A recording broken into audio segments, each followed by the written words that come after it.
Les fromages Matok, l'affineur des Pyrénées au cœur de la mêlée, présente Sud Radio, le journal de la Coupe du Monde.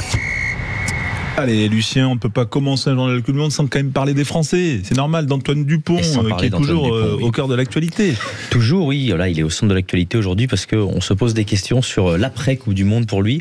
Est-ce qu'il va continuer avec le rugby à 15 et le 15 de France, ou est-ce qu'il va passer comme prévu au rugby à 7 comme c'était évoqué avant la Coupe du Monde? Ce qui pourrait se passer, c'est que Antoine Dupont rejoigne le squad de l'équipe de France à 7 pour préparer les JO 2024 et évidemment et éventuellement se venger de cette Coupe du Monde en remportant une médaille d'or.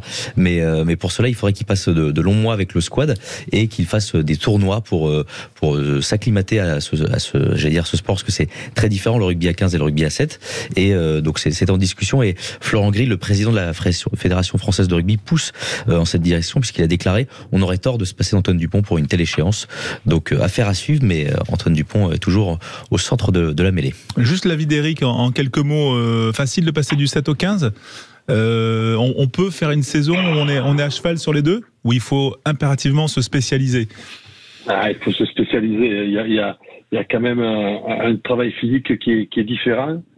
C'est de plus en plus pointu. Moi, je l'ai fait. J'ai fait la première Coupe du Monde de rugby à 7 sans aucune préparation spécifique. Donc avant, ça se faisait, ça se fait plus. Aussi. Alors, Antoine Dupont est un joueur exceptionnel. Je suis sûr qu'il s'adaptera et qu'il amènerait beaucoup à cette équipe. Mais il va y avoir un peu d'adaptation. C'est pas les mêmes efforts. Il y a plein de choses qui sont différentes quand même. Ce qui n'est pas différent, c'est l'arbitre du match France-Afrique du Sud. Il s'appelle Ben O'Keefe. Oui. Ses initiales sont B-O-K-B-O-K. Voilà, qui prend la parole pour la première fois après France-Afrique du Sud. Oui, il a pris la parole pour la première fois pour revenir sur son arbitrage. Lui, c'est un peu l'Antoine Dupont. On parle tout le temps de lui tous les jours depuis cette élimination.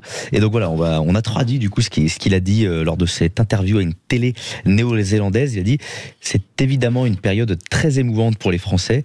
J'essaye juste de respecter ça et de leur laisser du temps. Les joueurs, les entraîneurs vont dire des choses, que vous gagniez ou vous perdiez. Je sais que nous sommes jamais parfaits en tant qu'arbitre. Vous faites certainement des erreurs dans le jeu. Les joueurs ont le droit de commenter ça après le match. Je suis sûr que tout va bien.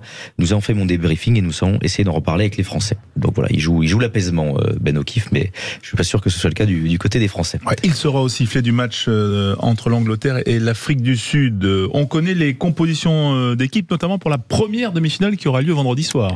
C'est ça, donc ce sera Argentine-Nouvelle-Zélande. Les Argentins, qui démarrent avec leur équipe type. Peu de surprises, on retrouve des joueurs du top 14 que l'on connaît bien. Juan Cruz Malia à l'arrière, Emiliano Boffelli, le buteur qui jouait au Racing il y a quelques saisons, Santiago Chocobares, le numéro 12 du Stade Toulousain, champion de France en juin dernier, Matteo Carras et Santiago Carras, les deux frères seront sur le terrain. Santiago Carras au poste de numéro 10, Gonzalo Pertrano qui retrouve le poste de numéro 9, et une troisième ligne quasiment top 14 avec Facundo Isa en 8 et Marcos Kremer en 7, et une deuxième ligne, elle, estampillée top 14, puisqu'on a Thomas Lavanini, joueur clermontois, et Guido Petit en deuxième ligne, et ils seront emmenés par leur capitaine Montoya, le talonneur. 10 Français sur les 23, et 11 qui évoluent en Angleterre et en Écosse, puisque Boffelli évolue à Édimbourg, et 2 qui évoluent dans le championnat italien. Voilà la répartition pour les 23. La compo des Blacks, peut-être? La compo des Blacks, assez classique aussi, avec le retour de Marc Téléa à l'aile, qui n'est plus puni du coup, lui qui avait été sanctionné et qui n'avait pas pu jouer le match contre l'Irlande.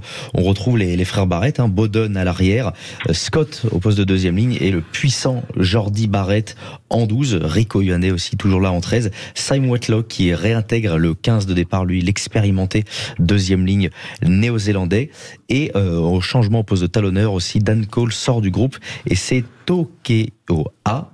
Oui. J'ai un peu découpé les syllabes. Ouais. C'est plus safe qui remplace Dan Cole au poste de talonneur, mais voilà, sinon du classique. Et sinon, on retrouvera peut-être Damien McKenzie qui rentrera enfin en jeu, lui le magicien de All Black qui est sur le banc. Oui, et puis une info qui concerne les supporters et qui peut les rassurer, puisqu'on renforce la sécurité. C'est ce qu'a annoncé aujourd'hui le ministre de la Défense, de l'Intérieur, pardon. Gérald Darmanin, dans une note adressée au préfet le mercredi 18 octobre, le ministre de l'Intérieur demande de rehausser le niveau de sécurisation dans les fan zones et aux abords du Stade de France. Ce sera le stade concerné, le Stade de France week-end. Les 2 demi-finales seront au Stade de France, qui doivent encore accueillir les spectateurs jusqu'à la fin du mondial, le 28 octobre pour la finale. Merci Lucien Gasparac. On se retrouve dans un instant sur Sud Radio.